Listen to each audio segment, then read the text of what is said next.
When I was younger, like most teenagers who were into fantasy and history, I was also into medieval history because it had knights and swords and all that cool stuff. I read the Jan-Guillou Arn series as a kid and later in life read James Clavell's Shogun. In my teenage years, I played Shogun 2 Total War and Crusader Kings 2. I'm sure this kind of thing tracks for many of you as well. In terms of actually learning about this stuff, I didn't really have much of an idea where to start. Enter youtube.com. The early algorithm and my more sword and HEMA-obsessed friends very quickly started serving me videos from seemingly knowledgeable individuals talking directly into a camera and occasionally showing off their swords. Then, as I began my undergraduate studies and started learning more not just about history but also about how history is written, I started getting bored with these videos, verging on actively disliking some of them. I started noticing that a lot of the channels often relied heavily on rationalization and logic, not on evidence or sources. This is a phenomenon that I observe with a lot of reenactment content on YouTube. They sometimes use primary source materials as a jumping off point, but from then on begin to rationalize how, quote, things worked back then based on their own personal experience. You might hear them say something like, if they did X, then Y would happen.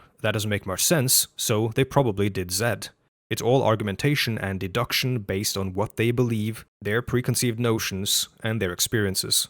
This approach to history can very quickly become problematic for many different reasons, but with these YouTubers I think something unique starts to happen. When the so-called history that they teach doesn't have to be backed up or justified by its connection to the sources, and when their personal experience takes primacy, then they start to believe themselves to be far more knowledgeable and qualified than they actually are. They begin to quote-unquote reason themselves towards every answer. And for some reason, the end result of this development almost always looks like an hour-long video essay about why women don't belong in video games.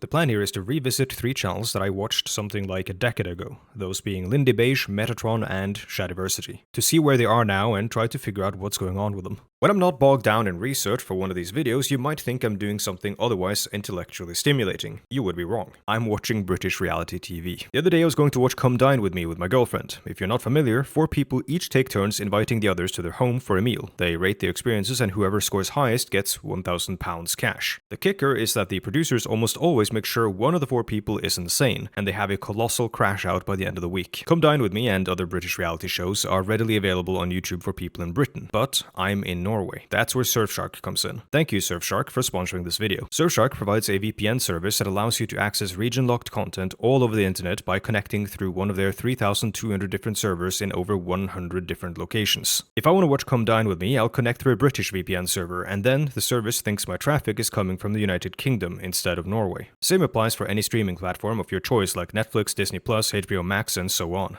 Surfshark also lets you access region-blocked games on online storefronts. For example, I didn't know that The Sims is banned in Uzbekistan as a quote potential threat to social and political stability. Surfshark can be used on an unlimited number of devices and is available on mobile and desktop. If you're interested in a VPN, go to surfshark.com/Fredda or use code Fredda, that's my name in all capital letters, at checkout in order to get 4 extra months of Surfshark VPN. And if you just want to try the service, Surfshark has a 30-day money-back guarantee.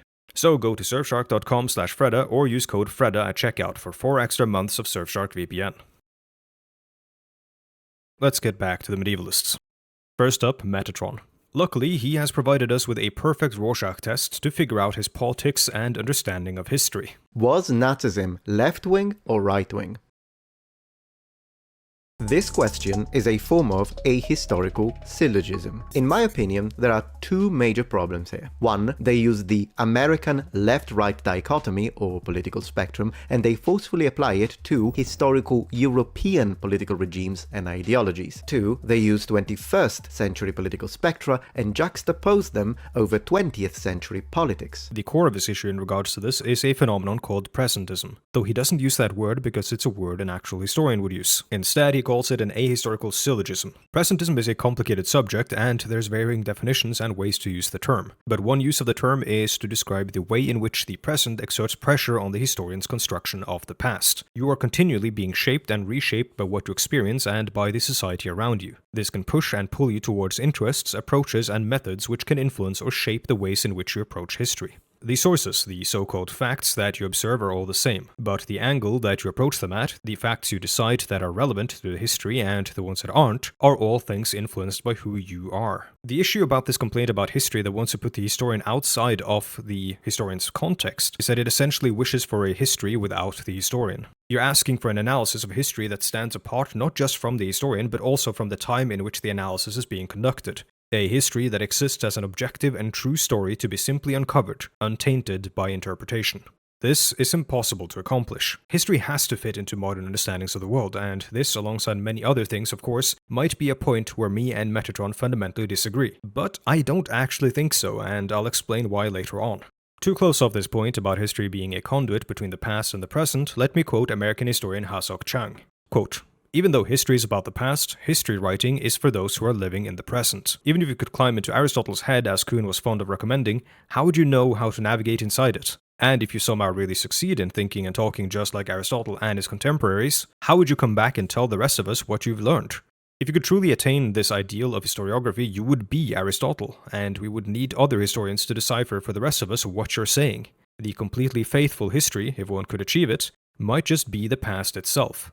Like Borges's perfect map that is just the terrain itself and therefore completely useless." He proposes the following slogan, quote, "Like funerals, history writing is for the living."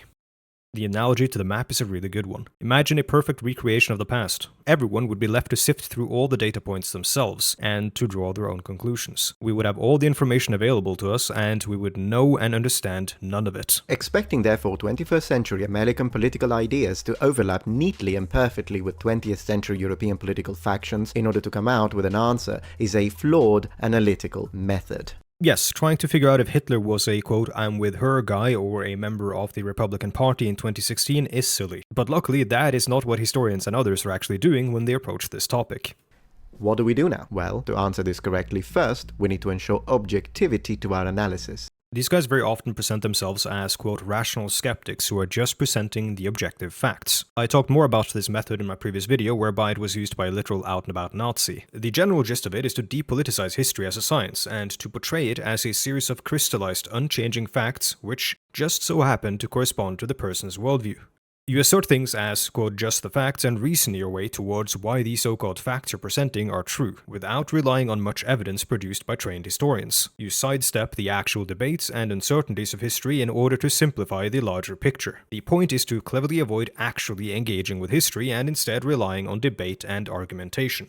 I've talked about so-called objective history in past videos. I'll summarize by saying history is aspirationally objective, but practically cannot be objective because the fundamental nature of the field necessitates all sorts of selection and interpretation that cannot be fully divorced from subjectivities. Here's a quote by E.H. Carr from his book What is History?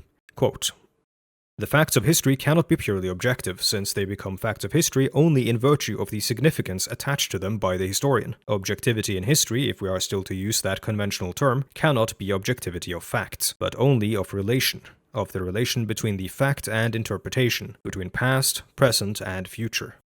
Focus on attitudes towards private property, individual freedom, and wealth redistribution patterns. If needed, even implementing a mathematical apparatus. What does he even mean by this? Also, we should explore and take into consideration the political allegiances that occurred historically and the sort of opposition to the regime in question, the Nazis. So let's do that. Now, he says we're going to evaluate whether these regimes lean left or right based on those criteria, but first he constructs a new category called totalitarian dictatorship. What defines totalitarianism? Centralized authority, strength in the military, militarism with resources directed to domestic population, authoritarianism and dictatorial rule, repression of freedom of speech and freedom of the press, systematic elimination of political opposition by violence, expansionistic foreign policies, and conquest through military might. Already note that all three historical totalitarian regimes of the 20th century fit very neatly within this box. Going back to his definition of totalitarian dictatorship, it has numerous issues. Imagine a brutal and repressive dictatorship that for one reason or another is incapable of carrying out expansionist foreign policy. By his definition, this may not be a totalitarian dictatorship because it's not invading its neighbors. Now imagine a dictatorship that does carry out belligerent and hostile foreign policy and even invades countries, but doesn't actually annex these countries, instead leaving puppet regimes in their wake. Maybe on the other side of the planet even. They wouldn't fit the bill. The only really good criteria on this list that is practically useful in any sense is, quote, dictatorial rule. It stands to reason that for something to be a totalitarian dictatorship, if such a thing exists, it must of course be a dictatorship. Beyond that, the definition is so broad as to encompass virtually every nation on Earth. Most states engage in aspects of these things to varying degrees. The degree to which you believe any of these specific points apply to any specific nation is completely down to your personal understanding of these terms terms and the nations. You personally have to make an assessment of how strongly you feel that a nation has enough of these things to qualify. This isn't the kind of objective measure he portrays it as. To demonstrate my point, he says he'll prove that these 3 nations fit the bill, and to do so he literally just goes down the list and makes an assessment and says that they do. He does a little, quote, thought exercise to prove that 1940s Germany didn't have freedom of speech. And are we sure? Well, let me prove it to you. Let's do a little thought exercise. You are in 1940s Germany. You disagree with Adolf Hitler's opinions, so you go to Berlin and in front of the whatever government building that they have there, you say, Hitler was an idiot. Yeah. Do you think you're going to survive that? This isn't how you work with history. You don't think your way towards an answer, you find evidence to back up your claim. His argument here is 100% reliant on your personal understanding of Nazi Germany, not related to any evidence whatsoever. His argument is compelling because you understand Nazi Germany to be oppressive, and you're right. But he's not actually teaching you anything. He's saying, you believe this, therefore my point stands. This isn't history. He's pandering to you, and even though what he just said was correct, it is still pandering. So what this tells us is that these are not necessarily unique features of the right or the left, but they manifest as common ground on the extremes of said spectrum. It's the horseshoe effect. Extremes touch, even if, ideologically, when compared with communism, fascism is indeed right-wing. Horseshoe theory is complete bunk. It relies on surface-level similarities between certain right and left-wing regimes in history. I don't think historians put much stock in the idea, instead opting for a more nuanced and holistic analysis that doesn't entirely sideline the ideological differences between these regimes. What Metatron is actually observing isn't the similarities between right and left-wing extremes, but the similarities between 2 different regimes wielding state power. The reason I think that the horseshoe theory is compelling is that both Nazi Germany and the Soviet Union were ideologically opposed to democratic liberalism, which means that those regimes in many ways were both quite different from the ones most of us live under today. The difference from us, is something they both share, even if at a closer look the regimes really aren't that similar. A comprehensive breakdown of the differences between Nazi Germany and the Soviet Union is beyond the scope of this video, so I'll move on for now. Now, in Europe, conventionally, Nazism is generally considered to be a far-right ideology, and communism, which is, of course, a left-wing extreme ideology. But once you start to look at this from the American political perspective, then the situation becomes muddy, if you will, necessitating a more nuanced, item-by-item approach. If you recall, early in this video he said that one problem with this is that Americans are trying to apply their 21st century understanding of politics onto a 20th century European political movement. And now he's saying that because there are differences between Nazi Germany and the positions of American Republican voters, the situation is muddy and Nazi Germany isn't entirely right-wing. Why are you looking at it, quote, from the American political perspective? Surely there must be better criteria than the political understanding of the median American voter. Full offense intended to the median American voter. You see, the Nazis, for example, had nationalized healthcare. Government was deeply involved in every aspect of industry, so we're talking about big government. The Nazis were not in favor of free market capitalists. And yes, I'll defend this one in the next section. And all of this sounds left of center to an American. So, it is mixed. All of this is of course said with 0 citations. On the following section, I'm going to present the characteristics of the regime, and then you decide where it leans the most towards. As so often happens, these guys pretend they're just presenting the facts, and then they pretend to outsource that analysis to you. A historian's job is to provide analysis, not to say, you decide what happened, smiley face. They're being lazy, dishonest, and cowardly, and they hide behind this veneer of objectivity to push impressionable people who are unfamiliar with the topic towards specific conclusions. In the following section, he doesn't cite anything at all, and for some reason brings up whether or not the Nazis had, quote, identity politics. A central idea of communist ideology was opposition to private ownership of the means of production, which blended with economic intervention within the private and public sectors. What do you mean a central tenet of communist ideology is economic interventionism in the private sector? A central tenet of communist ideology is the opposition to the existence of the private sector. What is economic interventionism in the public sector? That's already owned by the state. That's the public sector. Now, to that, Nazism was different up to a certain extent. Let me clarify. Their overall economic approach favored big business and opposed labor unions, which of course doesn't make it sound socialist by any means. All of what he just said is correct. See Adam Tooze's Wages of Destruction or my past video, Capitalism in Nazi Germany, if you want more info. Friedrich Pollock says, open quote, "I agree that the legal institution of private ownership was maintained, and that many attributes characteristic for National Socialism begin to manifest themselves, albeit still vaguely vaguely in non-totalitarian countries. But does this mean that the function of private ownership did not change? I believe it reaches far more deeply and should be described as the destruction of all the essential traits of private ownership. He quotes Friedrich Pollock as to why Nazi Germany's private ownership was functionally destroyed, and I'm pretty certain he got this quote from the Mises Institute, which is also where Tick History, who I covered in the past, got a lot of his stuff from. The Mises Institute is a right-wing libertarian think tank. Metatron, of course, doesn't cite this quote properly, and in this instance that is more important than you might think. For one, he actually misquotes Pollock, and leaves out the ending of the sentence. When you want to cut off parts of a quote that aren't relevant, you should indicate that you have done so.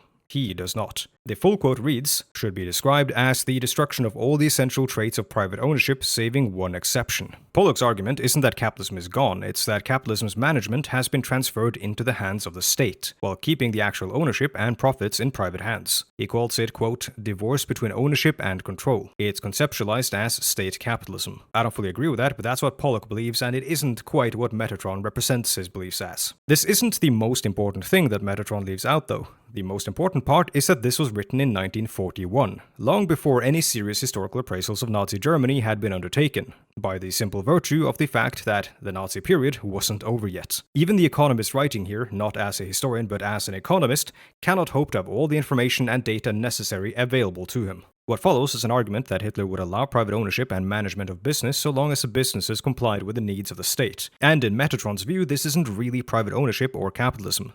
He calls this socialism disguised as capitalism. This is central to his argument that Nazi Germany and the Soviet Union were cut from the same cloth. He says that Nazi Germany looks like capitalism, but is actually socialism. What follows is a very funny section that might seem familiar to some that have watched my old videos on What of Old Hist. These guys all use the same talking points.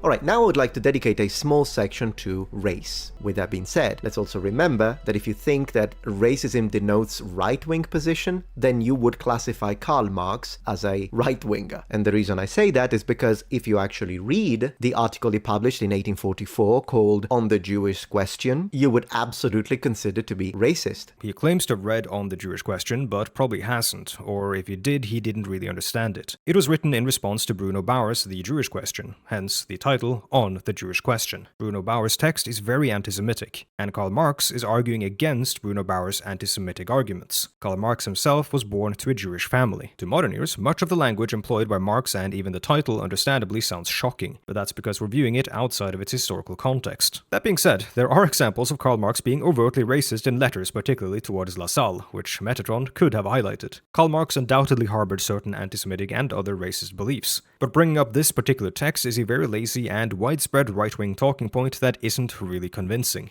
I would argue that Karl Marx was perhaps less racist than the average German man in the 1800s, but that this also isn't saying much because German men in the 1800s were very racist. I won't belabor this point because the point Metatron is trying to make is silly. Racism is not an inherently right-wing position, and nobody sensible would argue as such. Anyone can be racist.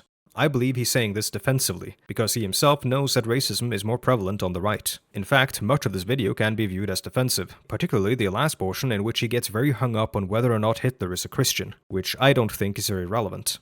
In the conclusion to this video, Metatron invites you to do a political compass test and try to imagine what Hitler's answers to each question would be, and then see where you end up. Once again, relying on your preconceived notions of who Hitler was, instead of actually educating.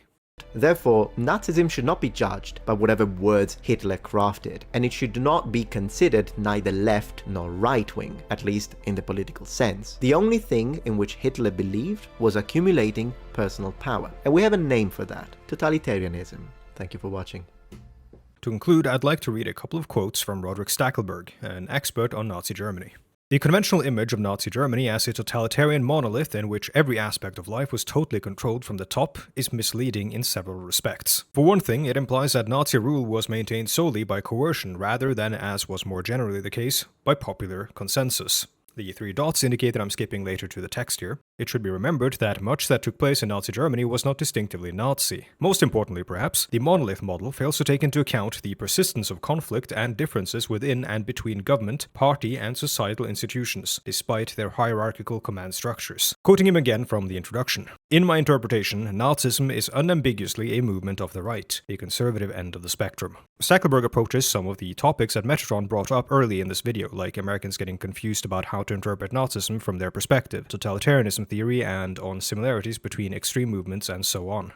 I would recommend reading this book over watching Metatron's video if you would like to understand Nazi Germany. I think Metatron isn't a very big fan of Hitler, and is understandably also not a fan of his politics and his views being associated with Hitler, which is why he wants as much distance as possible from him and his movement. Of course, no reasonable person is going to look at the Nazis and think that they were left-wingers. Not even Metatron thinks that. So his only recourse is to say nothing and pretend like it's nuance. I remember Metatron as a channel that did talks on history topics, but now it seems to largely be low-effort React content. And I mean lower effort than mine. I at least write a script. And also it seems much of it panders towards right-wing young men who are frustrated about video games being too woke. The usual politics in games and the culture war. In this case, the battleground is Oblivion Remaster. Man, Elder Scrolls 6, I really hope they don't put politics. I really hope they don't inject a lot of politics in these games. If it's a tiny little bit, it's not a big deal, I'll mod it out. And I'm just being honest with you. I'm not being hateful. I don't hate anyone. Live your life however you see fit. He says if you're gay, if you use they-them pronouns, if you've got blue hair, then more power to you, so long as you live your life somewhere where he doesn't have to see you. Final Fantasy Tactics is one of my favorite games ever. That game is so political that it's insane, but it's not divisive. But it's also the idea of using the video game as a medium to inject your positions. That's when I'm starting to have a problem, because it feels like I'm being manipulated. He's scared because the things he's seeing are different to what he's used to. He's not taking any sort of principled stance against people, quote, injecting their politics into games, because then he very much would not like Final Fantasy Tactics. Let me read what the original script, scenario writer, and editor's thoughts were on the politics of the game, published on June 5th with the announcement of the game's remaster. Quoting Yasumi Matsuno. Nearly 30 years ago, the collapse of Japan's bubble economy engulfed the nation's financial institutions in mountains of bad debt, triggering a wave of corporate bankruptcies, a sudden and extreme rise in unemployment rates, and stagnation of Japanese society as a whole.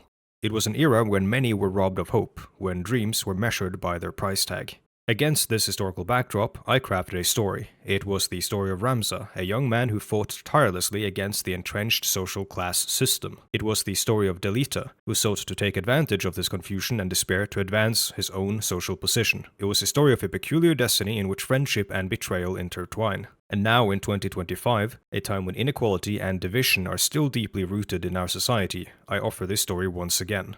The will to resist is in your hands. What are you trying to inject in my head? Let's move on from Metatron. Global warming or whatever eco-disaster thing you want to sell. Now, I've challenged many politically correct people. There were so many fifth columnists and communists and the like dissenters. This much loved and admired design of tank that the Russians built in World War II.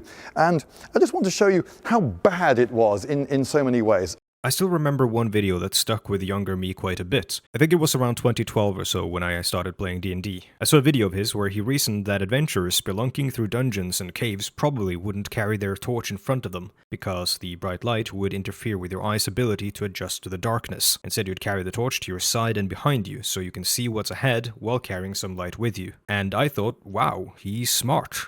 So I mostly watched for that kind of content, medieval fantasy and role-playing type stuff. Like the rest though, I started to notice things as I started learning more about how one works with history. Lindaybeige is a reasonably old man, I think, though he's aged quite well, probably by virtue of being an avid dancer and not having his brain broken by the 2010s. Out of my selection here, he's probably the most normal one of the group. Many of the things he says and believes are kind of indistinguishable from what that one slightly racist old guy at the pub might say after pint number 5. He complains about largely non-issues in a curmudgeonly way like Metatron does, but his issues are that someone at his dance rehearsal didn't like his gendered language, not that Nexus Mods is censoring his favorite anti-woke mod. It feels just as trivial of a topic to make a video about, but at least it's less terminally online.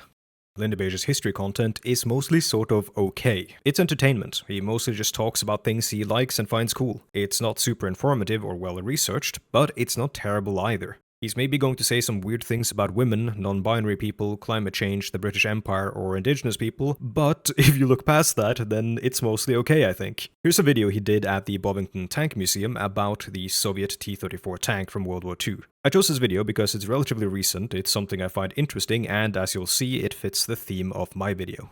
But the Sherman was not actually the most common tank of World War II. No, that honour goes to the Russian T-34.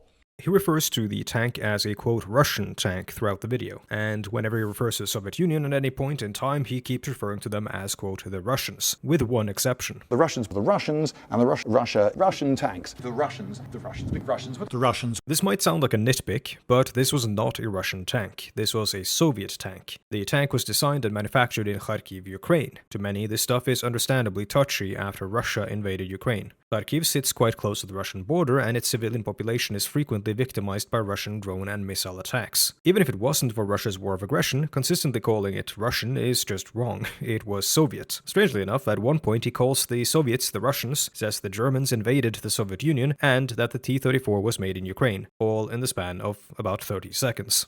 The crudeness of this tank is just funny. I mean, the crudeness of the casting here, it's just so lumpy and bumpy. The quality of the metal is not the greatest, and some of the welds are hilariously bad. Now, I'm going to complain about how he keeps talking about how aspects of this tank are bad. But on several occasions, it seems like he understands their purpose and understands that the T-34, which he says could be manufactured at a rate once every half an hour, is by that virtue better than the statistically equivalent German tank that took 6 months to produce. He oscillates between evaluating the tank as a whole as a seemingly good tank, and also calling every aspect of it trash. I'll get to why I think that is later on. I don't know much about metal quality or welding. I've never welded something in my life. I asked military history friends and an actual tanker about some of these things, but all that is anecdotal, unverifiable, and not very persuasive when making arguments about history. Does the lumpiness and bumpiness actually mean the tank's going to be less effective? Do the appearance of those welds mean that? What sort of actual effect does this have on the tank's ability to serve its purpose on the battlefield? Do any of these things actually matter? It's easy to look at things that look bad and reason that it must mean they are bad, but how are you actually judging the quality of anything you're looking at?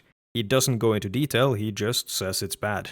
And some of the welds are hilariously bad. Quoting from the first page of Chapter 1 of the Tanks of Operation Barbarossa, one of the most widespread mistakes is the tendency to look at tanks from former years from a contemporary standpoint and to evaluate them using modern criteria. Such an approach has its attractions. In the first place, it is simple, and secondly, it allows us to sense our superiority over the people of the past, who created and used those tanks, in which today we see so many imperfections and flaws.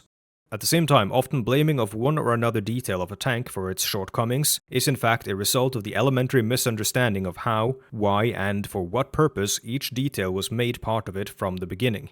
Whatever led to the welds looking so crude may be a deliberate design decision and actually be a bonus to how one should evaluate this tank. Quoting again, there is one more important category that influenced the design of tanks, the level of modern technology. Not only at the abstract worldwide level, but in the manufacturing capabilities of each specific factory that planned to produce them. This also includes the number and qualifications of its workers, the presence and capabilities of its manufacturing equipment, its financial resources, the availability of time, raw materials and component parts, the possibility of cooperating with other factories, etc. In other words, an assessment may have been made that a satisfactory quality of weld was achievable at the planned production factories with the available skilled labor power, with available raw resources, and that a quote higher quality would not be worth an increase in labor power or a lowered rate of production.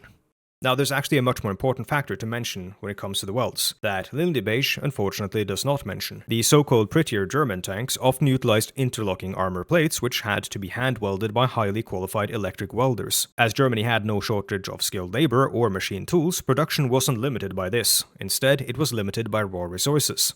Soviet tank production faced different challenges. The T-34's production utilized, quote, the foremost technological achievements of that time, which included automatic welding, as opposed to highly skilled and time-consuming manual welding.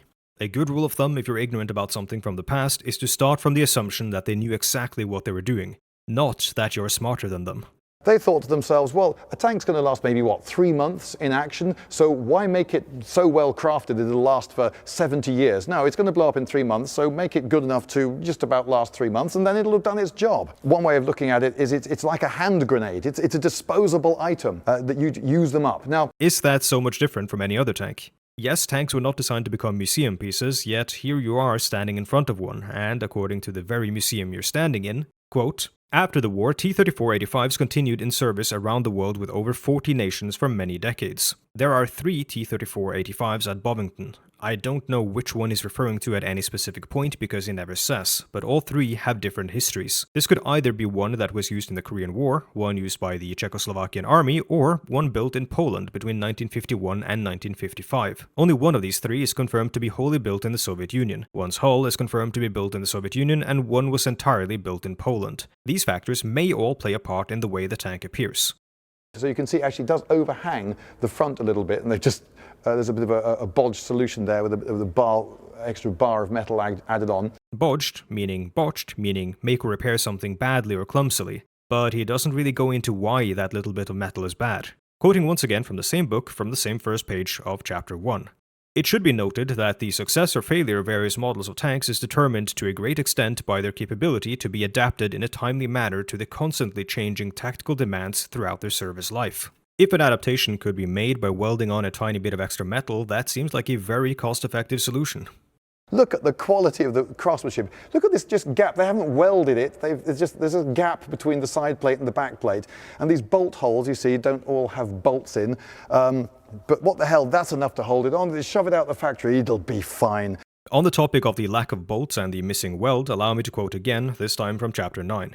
The result of fasteners used to build the tanks noticeably decreased, and a large number of superfluous parts were discarded. For example, by the beginning of 1942, 5,641 parts of 1,265 items were removed from the tank's design, and by the end of that year, this figure reached 6,237 parts. In the process, the list of fasteners was reduced by 21%. According to a graph on the same page, the labor input between January 1942 and July 1945 was at one factory reduced by as much as 62.4%. Granted, that factory had required a much higher initial labor input than others. At the seemingly more efficient Kharkiv plant, the reduction in the same period was 39.5%. These weren't just cost-cutting measures to make things cheaper, these were measures taken to adapt to the realities of the war, to maintain rate of production in the face of, quote, colossal human material and manufacturing resources left behind in occupied territories, the mass evacuation of industry, the loss of economic ties, and the overloading of the transport system with military shipments and the interruptions in deliveries of components, parts, and materials in connection with this.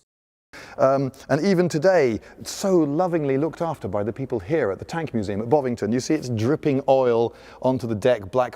I've seen almost no oil dripping onto the ground from many tanks, but this one does. He spots an oil spill, and that could have been formed for any number of reasons. I asked my tanker friend, who told me, quote, if it's a class 3 where a puddle is formed, that means it's deadlined, but not like a, oh, you can't use it. More of a, oh, regular maintenance needs to happen soonish. He also told me any military vehicle like this will face maintenance challenges like this under the stress of use. Even so, this speaks to a larger problem with how Lindaybeige approaches history. He saw that puddle and reasoned his way towards what actually was going on instead of figuring it out. He believes the T-34 is a shoddy piece of craftsmanship and spots a small oil puddle and uses it to confirm his preconceptions instead of asking, what caused that? He reasons that since he hasn't seen any oil puddle near any of the other tanks, this must mean this is an issue with the T-34. Then he moves on without considering what could have caused it. I'm not one to get involved in these weird discussions about what equipment was best or anything of the sort. I also have no special attachment to the T-34.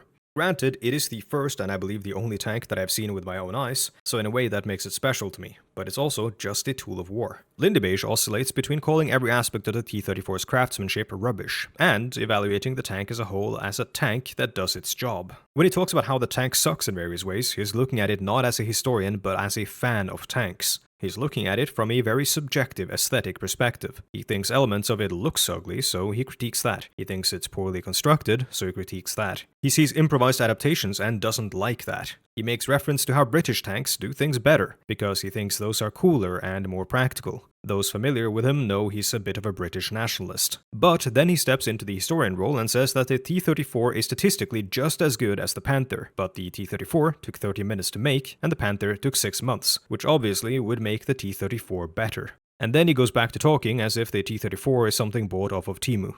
My problem is that he doesn't make it clear when he's speaking as a fan and when he's speaking as a historian. He could have just said, personally I think this looks ugly, or he could have said, you might think the lack of welds and bolts here looks bad, but actually it was found to be superfluous and its removal reduced labor hours for production significantly. While it seems he wished the tank looked prettier, Lindybeige does arrive at a sort of conclusion that what matters in war is having equipment that does the job, and that something cheaper with downsides is better than having nothing at all, which is a correct conclusion to draw. Quoting from the tanks of Operation Barbarossa, "The worst tank in the world, which manages to show up at the right time in the right place, is immeasurably superior to the best tank, which fails to arrive when and where it is needed." For all these citations for this book, by the way, I would like to apologize. I have an ebook version and it's difficult to cite accurately. Unfortunately, while Lindybeige does seem to reach this conclusion, which I believe is correct, he does so after almost half an hour of talking about how every which aspect of the T-34 was, quote, bad. Quoting again, "Firepower, armor protection, and mobility are the most significant of the tactical and performance characteristics of tanks. That is, after you've taken stock of the tank's availability. And even so, it has to be operated by a trained crew and used in a cohesive tactical and strategic whole to be effective. In the period under discussion, the medium tanks showed this balance best of all. From the period of view of the level of development of these three characteristics and their optimal balance, the undoubted leader among both Soviet and German tanks was the T-34. That's not to say that T-34s didn't have flaws, wasn't lacking in certain things, and so on. I'm sure it was. It's just to say that at the time, by sensible non-video gaming metrics, it's probably all around what best suits the needs of its nation in World War II. I think the T-34 was probably a good tank. Lindybeige has a website where he's posted little essays. In the opinion section, he's highlighted some of his most controversial ones. Unfortunately, I couldn't find a date stamp on any of these essays, but I also couldn't find any sort of retraction, apology, or corrections, so I assume they still in some way represent his views. I'm happy to be corrected on that though. Your eyes might be drawn to his, quote, "What Holocaust?" essay. It luckily isn't what you think. He takes exception to the term Holocaust on the basis that overemphasizing the Jews killed in the Holocaust may erase the millions of others. Personally, I think Holocaust is fine as a term to encompass all the peoples whom the Nazis attempted to exterminate, and personally I prefer the Hebrew term the Shoah when I refer exclusively to the Jews persecuted during the Holocaust. One point I want to address in his post here, though, is his use of the term, quote, "attempted genocide." This is a common misconception. The Nazis did not just attempt a genocide, they carried out a genocide. Genocide is a legal term, and its definition is set out in the United Nations Convention on the Prevention and Punishment of the Crime of Genocide. It reads, quote, "Genocide means any of the following acts committed with intent to destroy in whole or in part a national, ethnical, racial, or religious group as such." What's important is intent, and having carried out any of the acts under Article 2 with that intent. The intent must be to destroy it in whole or in part. And you can in fact be found guilty of genocide without having killed a single person. Here's how he introduces one of his essays, quote, "In the far north of Scandinavia live people called Lapps. In a large country in Central Europe live people called Germans. The Lapps do not call themselves Lapps anymore, it seems." Interjecting here, they never did. Germans do not call themselves Germans. Political correctness now demands that I change my habits and start calling the Lapps Sami. Political correctness is inconsistent, however, and allows me to call Germans Germans. It's not the best source, but I don't have a source specifically on the term Lapps, so I'm quoting the Norwegian Online Encyclopedia's article on the term. This is authored by senior researcher Mikkel Berg Nordlia from the Oslo Met University and linguist Asbjørn Nesheim of the University of Oslo. Translation mine. Quote, "Lapps is an outdated term for the Sami, which was used by non-Sami. Because of societal racism towards the Sami in the 1800s, the reigning term for the people gained a negative connotation.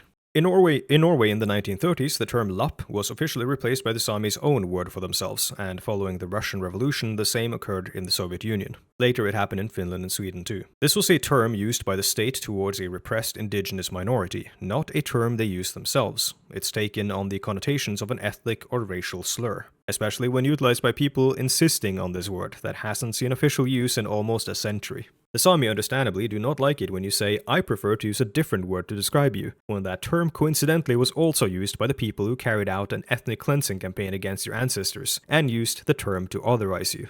He conflates a lot of different things like how the BBC pronounces Kabul or how people call it Germany and not Deutschland, none of which are ethnic slurs. Quoting Lindybeige, I am told that these days the Lapps have started to get shirty about whether people say Lapp or Sami. This is an insane thing to say about someone not liking a slur, by the way. Quoting further, this is a case of the small group trying to get power over the larger by claiming some degree of oppression and insisting that the larger changes its habits as some sort of pointless and ultimately denigrating concession. It sounds to me like he's saying that Scandinavia is like a Sami-occupied government. His point here is to say that the Sami are denigrating themselves by basically being childish and not being able to tough it out, I guess. It's incredibly pathetic and funny that he views this as the Sami oppressing him. He also says, quote, "A word that simply describes you is only insulting to you if the person you are is bad. If you are bad, then surely you deserve to be insulted. And I would rather that you become good than merely change your name." Lindybeige, I'm going to call you an idiot for this take. You're going to take exception to that, and you're probably going to get offended by me calling you one because you don't believe you are one.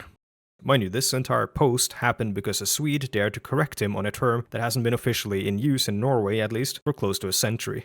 Now, when I see someone launch down a tirade like this, I usually expect them to eventually say why they should be allowed to say the N-word. Luckily, he doesn't do this, but he gets really close.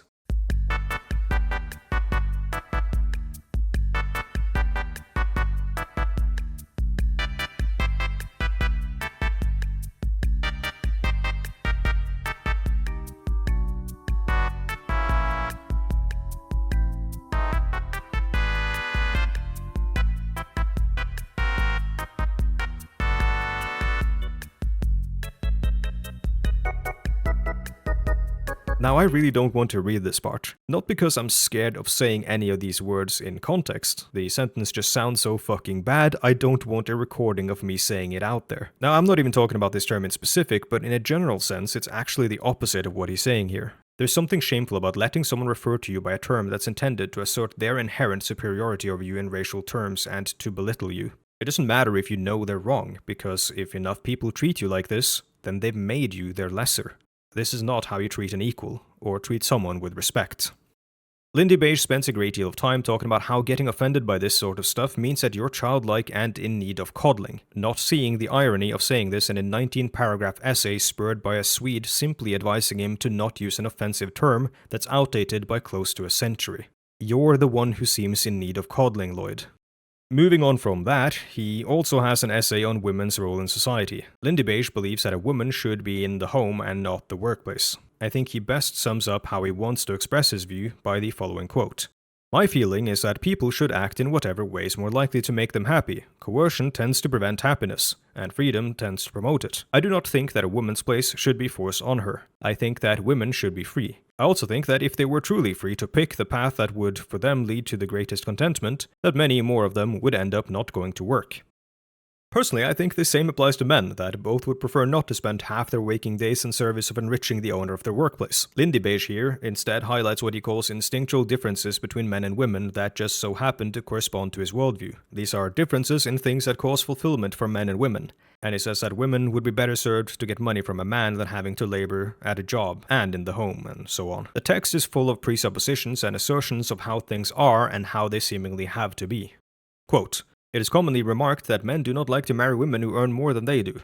Society at large does not respect the kept man. Given that this stems from deep-rooted instinct, it is incredibly unlikely that this will change in the near future. We could try and educate people to respect kept men, and kept men to be happy being kept, but this would be going against the grain of human nature. Surely it is much better to go with the grain of human nature."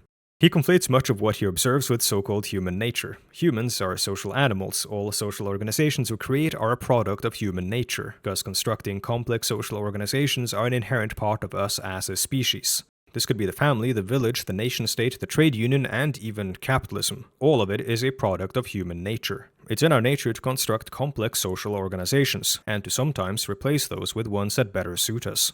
He talks about how unaffordable housing is and how the mobilization of a greater number of the population into the workforce isn't necessarily to the benefit of women or men. That competition between these social categories isn't helping either. Quote, "Governments could not simply intervene and lower the price of housing. Attempts to force people to sell things for less than they could get them for always fail one way or another. Something is only ever worth what someone else is prepared to pay for it. It could be that men have ended up in a world where male virtues are criticized in all but the successful few, and in which their male instincts cause them to pursue lives that will bring them little pleasure. Meanwhile, women cannot feel respected without independence, but cannot get enough money without dependence on a man who might be gone tomorrow. So they still have to go out and get jobs." He ends with, quote, "There must be a better way." His problem is that his vision for how to improve things is constrained to his narrow conservative worldview. Emancipation from all these things that weigh on our lives and force us into molds we don't feel happy in is going to require rethinking a great many things. He brings up how many of the jobs that await women aren't fulfilling careers but just simply jobs, like scanning groceries behind a register and such. This isn't the reality of women he's describing. He's describing the reality of workers. If you're watching this video, you're likely either a worker or you'll become one very soon. You'll be competing for jobs against fellow workers, to the benefit of the owners of the workplaces, who are looking for whoever will do the job for the lowest wage, because the higher your wage, the lower their profit margin. You will spend a great deal of your waking life maximizing that profit margin. There must be a better way. Warhammer have been getting more and more corrupted by the woke mind virus. Abraham had more than one wife, yet they were shown in visions as standing on the right hand of God in an exalted state. So clearly there's a mechanic or exception which permits someone to have more than one wife. I learned of Shadiversity through a video called Names and Terms of a Medieval Castle's Parts that I saw in 2016. At the time, I thought it was reasonably informative. It's kind of like an illustrated list, like one of those visual guides you get as a kid with cross-sections in it. This is the kind of content he used to make. He still makes seemingly innocent content where he and his buddy play around with swords or pop culture props. However, the majority of his output, in terms of quantity at least, is on a channel called Night's Watch, started in 2020. This is your typical talking to the camera, low-effort, right-wing opinion channel, covering stuff like Twitter takes and the Amazon Lord of the Rings show. That channel will be the majority of my focus. Shad is a practicing Mormon, hence his defense of having multiple wives. He's very serious about his somewhat fundamentalist Christian beliefs, which logically may lead to a more conservative worldview. Whereas Lindaybeige seems to mostly have his own homegrown, curmudgeonly conservative gripes with society, Shad seems to be wholly immersed in the culture war.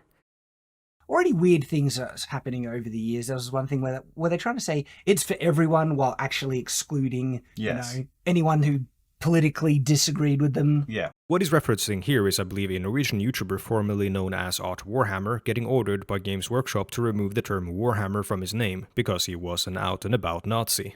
Initially, it was just Art Warhammer because I figured, like, okay, I'm going to do Warhammer, so it makes sense to mention that in the title of the channel.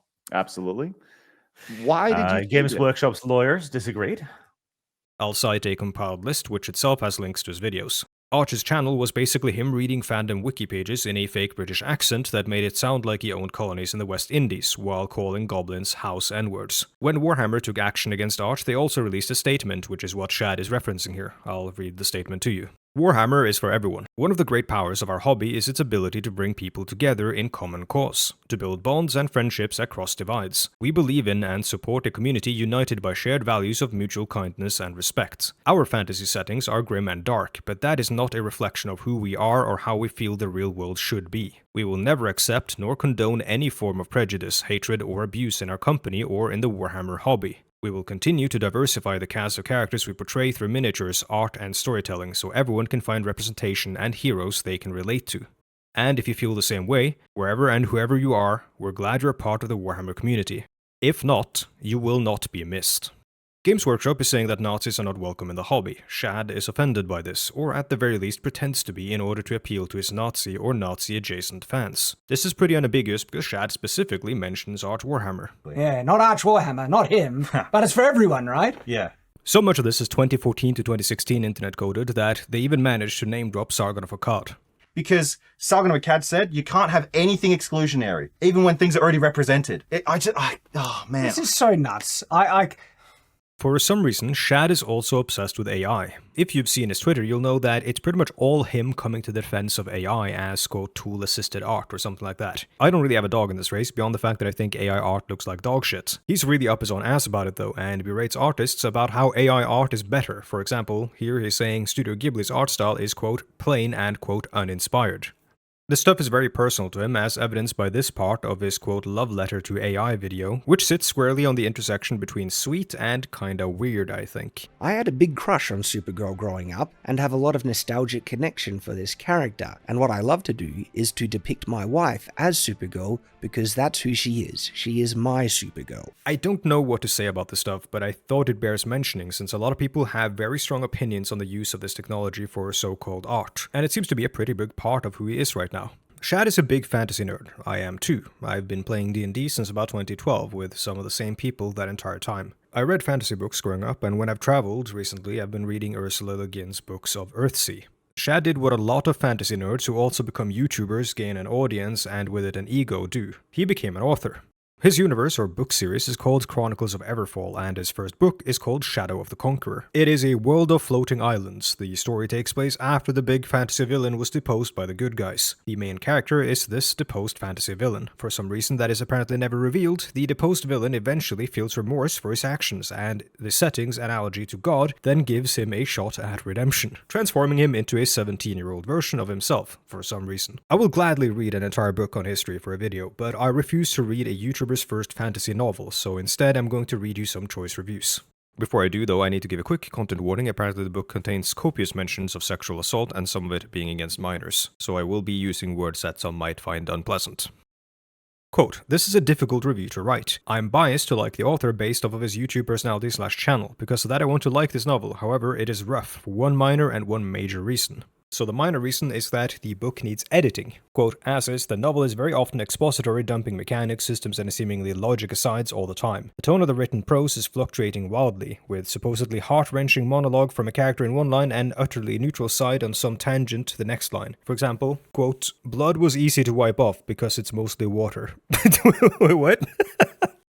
The biggest issue, however, that keeps me from rating this novel higher is the novel's constant obsession with sex and rape. The main character is largely defined by it. Almost all the female characters with more than one line dedicated to them are either trusty home-sitting wives, quoting, "with breasts like melons," religiously obsessed with cooking for their men and sexing with their men, or they're absolutely and utterly defined by having been raped and or kept for sex trafficking. And okay, if this had been handled with care, okay, but the way these events are treated, like offhand mentions with no apparent empathy from the characters or author beyond the briefest of lip service, is genuinely discomforting. From another review by Kevin Potter, now I have two large issues that almost made me drop the book and get a refund on numerous occasions. 1. Rampant and awkward sexuality and rape. There are multiple characters completely defined by their sexual assault. 2. The main character. There are so many issues here, but let me condense the list to a few key points. After being with him for 18 hours, I can also say there's not one thing about him that I like, largely because every positive thing presented just rings false. At the end of the day, he's still a bastard who raped young girls and killed millions. Here's another one by Chelsea, who said she did not finish it. I love Shad's YouTube channel and this was a promising premise, but the novel is annoyingly unpolished and objectionable. As for the unsavory elements, there are copious references to rape, ravaging, and sex trafficking, as well as bestiality. What? I didn't pre-read any of these, by the way. I just scrolled down the Goodreads review list and looked for reviews that were sizable, not 3-word shitposts, and generally started with, I love this guy's YouTube channel, but... And a final review by Hope C. I'd really give this negative stars if I could. I'm just here in an attempt to reduce the inflated score. Making your protagonist a genocidal pedophilic rapist who gets away with it, becomes young and handsome, and then everyone forgives, that doesn't belong in published books. It belongs in long-deleted Wattpad stories. This guy's channel is almost all tired or angry opinion videos. It's hard to tell to what degree this stuff is meant to cash in on the online right-wing outrage farms, and to which degree they're actually genuinely bothered by this stuff. Sadly, there's also not a lot of history to criticize here. Shad seems to have moved somewhat away from that stuff and is now more or less submerged in the culture war. And, to my great misery, the only thing that I could find that was somewhat related to history and was somewhat recent was Shad sharing his thoughts on Assassin's Creed Shadows.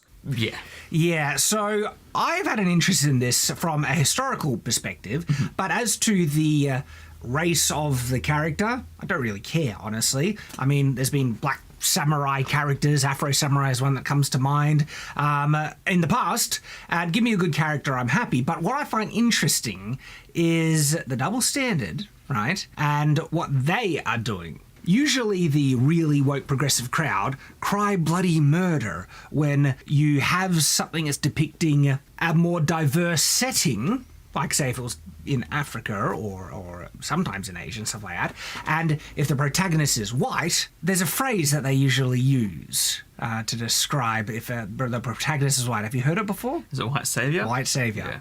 They call it the white savior trope, right? And so according to their own standard, this seems a little hypocritical. This stuff is really dumb. There is no double standard. People love stories about a guy not from medieval Japan who ends up in medieval Japan. It's about the way you tell that story. A quote white savior is someone who's portrayed as superior because of whiteness or their culture or something like that. It's not just any story about a foreigner in a strange land. In fact, nobody reasonable actually minds stories of a white guy getting stranded in Japan if it's told well. Shogun by James Clavell is a classic, and it was adapted into a TV show in the 80s and a TV show very recently, and that recent one won 18 Emmys, the most any show has ever won in a single season of television. The Stranger in a Strange Land trope is beloved and works really well, especially in video games. This isn't the first time they've done this. In Assassin's Creed Valhalla, if I recall, you're a Norwegian who goes to England. They are completely driven by the woke ideology of diversity, equity, inclusion, all that stuff. DEI mentioned. They are latching onto this, historical figure and then inflating his role. Yes. To a much larger degree, it seems, than he was in the past, and we know why. Some of the most disingenuous, comments are like, what, you're okay with, animus, fancy, bullcrap magic, essentially, in Assassin's Creed with stuff, but you have a problem with, this bit of unrealism? It's about suspension of disbelief, okay? And what they have been consistent with, in the past games, and what they have shown respect to in terms of historicity. In Assassin's Creed 2, the final boss fight is you fist-fighting the Pope. You don't even have to bring up the fact that he has alien magic powers, you're fist-fighting the Pope. No more tricks. No more ancient artifacts. No more weapons. Let us see what you are made of, old man. All right then, if that's how you want to play it. It's all very selective outrage, and I'm not 100% sure if it's genuine, if he actually is upset about representation or people having fun with historical characters when making video game stories, or if he's just doing the grift that everyone does now. It's worth talking about the historical aspect of this black character, because there's been back and forth and some misunderstandings on both sides, I've found. Metatron has a great video on it. I would just basically suggest looking at, the Metatron video.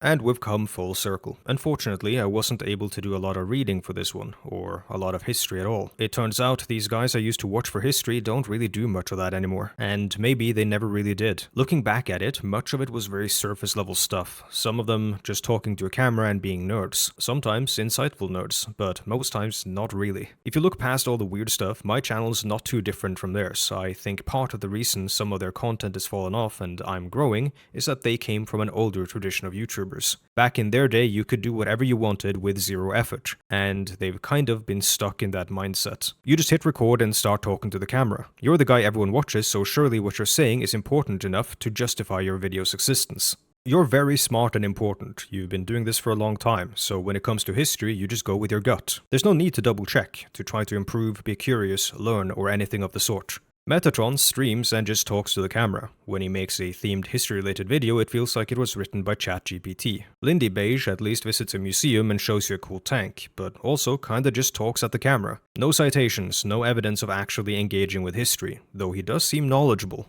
But who knows where that knowledge came from, or how correct it is. Shadiversity's channel started doing poorly after doing the same thing for a decade, and so to innovate, he started doing 2014 era Gamergate style content a decade after its heyday. These guys are relics of their time who relied on their audience knowing less than them about history. When we actually started learning, we very quickly outgrew them.